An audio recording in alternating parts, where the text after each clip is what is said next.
RJD के नेता और एमएलसी उस जितने भी वक्ता प्रवक्ता हैं वो देर से जागे। जनता का आह्वान तब करना चाहिए था जब वोट नहीं पड़ा था। वोट डालने में जनता का आह्वान किया जाता है। अब काउंटिंग जनता तो करेगी नहीं।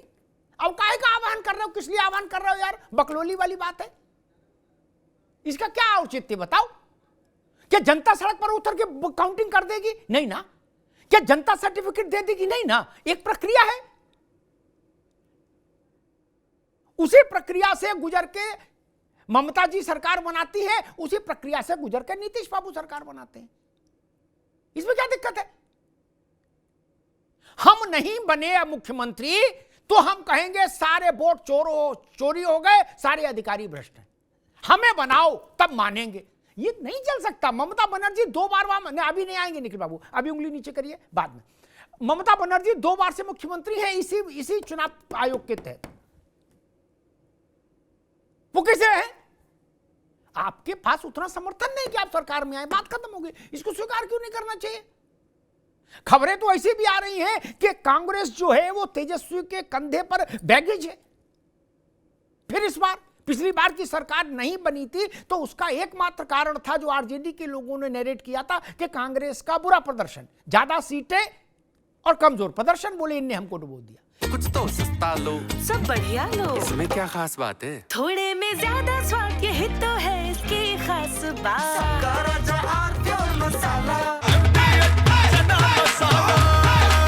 अब छोलिया हो या लोबिया, सफेद चने या काले चने, सब कुछ मजेदार बने।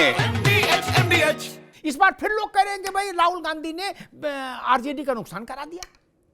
मुझे नहीं पता है कल होगा। अभी तक जितने प्रोजेक्शंस आ रहे हैं वो प्रोजेक्शन बता रहे हैं कि कांग्रेस अच्छा नहीं कर रही, तेजस्वी अच्छा कर रहे हैं, आरजेडी अच्छा कर रही, बट कांग्रेस नहीं। इसका मतलब है कि कांग्रेस तेजस्वी यादव के लिए एक बोझ हो गई।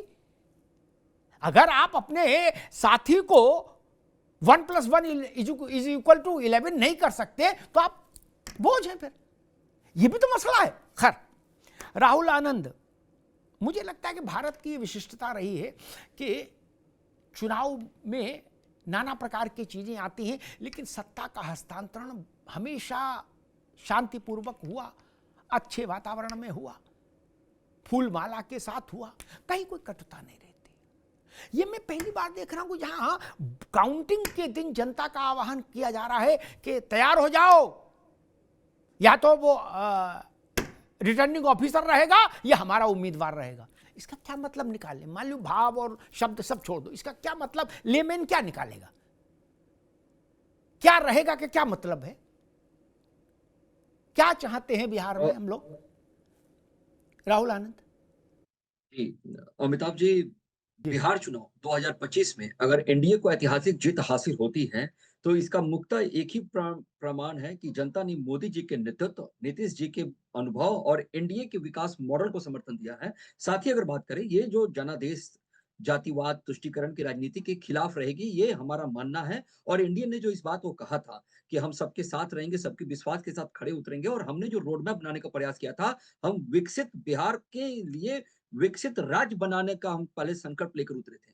और जिस तरह से हमारे समकक्ष जो विपक्ष के लोग हैं, विपक्ष के लोगों ने झंझट को अपना वोटर का अधिकार बना लिया था, और उनको लग रहा था कि अगर हम झंझट को प्रभावित कर सकेंगे तो हो ना हो कहीं ना कहीं ये जो इंतजार हमारे देश के अंदर हो रहा है भड़काने वाले लोगों का, वो यही लोग हैं जो देश के अंदर भड़काने का प्रयास कर रहे हैं। और ये मजा और चुटकी लेना चाहते हैं कि जिस तरह बांग्लादेश में हुआ था, कांग्रेस के नेता ने कहा था कि हम तो इंतजार कर रहे थे। जिस तरह से आपको पाकिस्तान में हो रहा था, लोग कह रहे हैं बांग्लादेश, इंतजार श्रीलंका, कर रहे हैं, पाकिस्तान, श्रीलंका में हुआ, नेपाल। लोग कह रहे हैं इंतजार कर रहे थे।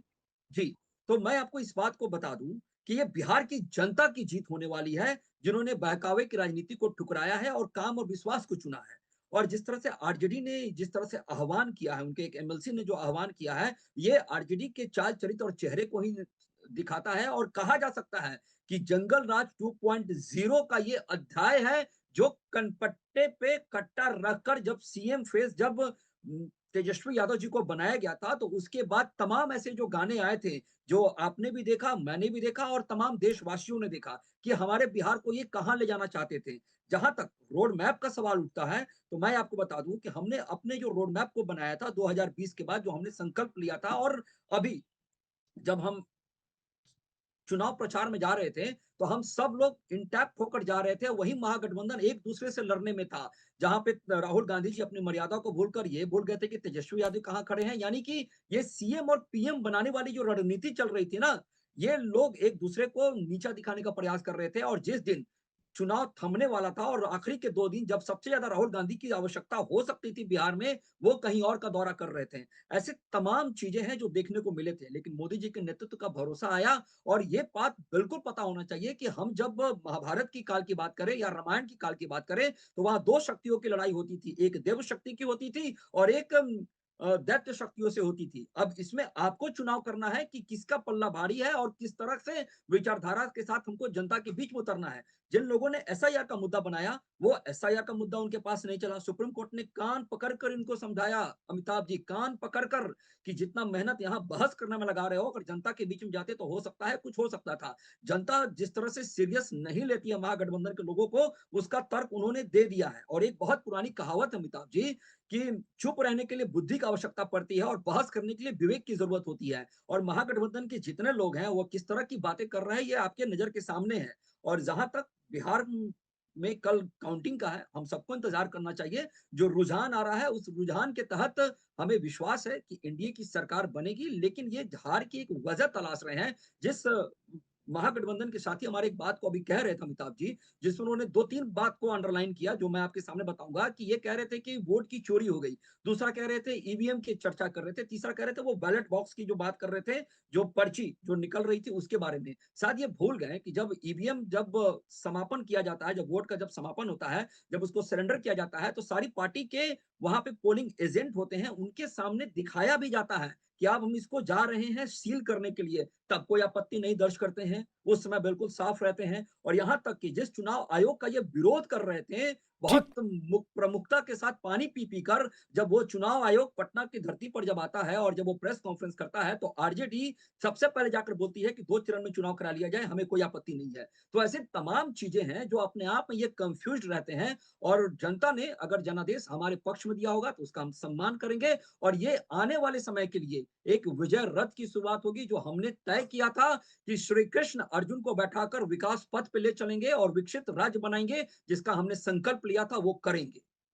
ठीक बात, ठीक बात। आलोक पांडे जी, 20 साल एक आदमी मुख्यमंत्री की कुर्सी पर, आज के दौर में बहुत कठिन बात है और उस पर तमाम तरह के आक्रमण हुए, लेकिन अभी तक जो प्रोजेक्शंस आ रहे हैं वो सही होंगे गलत होंगे मैं तो मैं नहीं जानता, लेकिन जो प्रोजेक्शंस आ रहे हैं उसमें Nitish Kumar larger than life के रूप में उभरते दिख रहे हैं।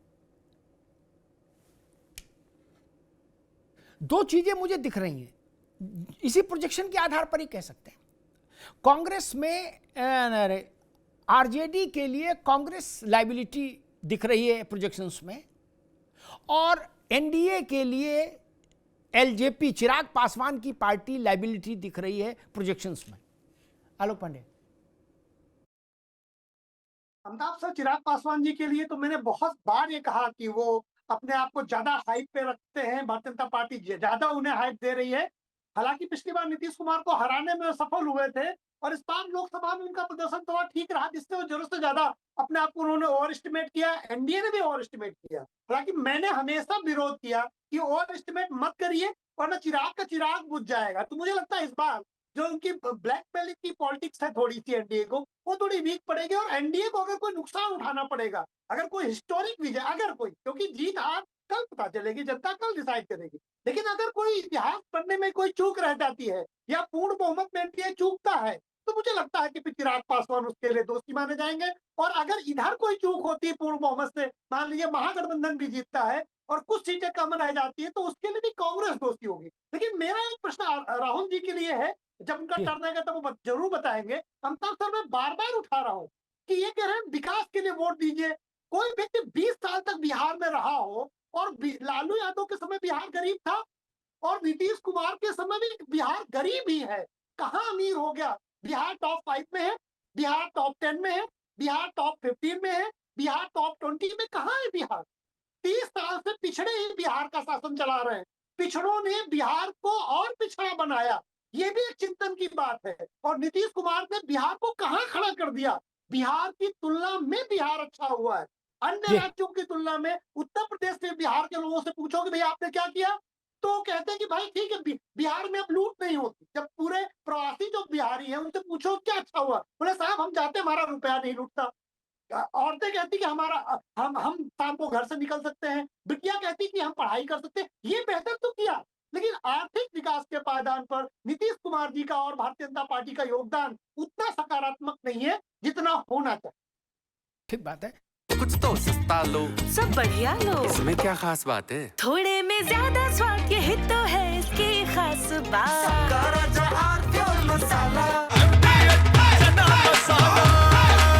अब छोलिया हो या लोबिया, सफेद चने या काले चने, सब कुछ मजेदार बने।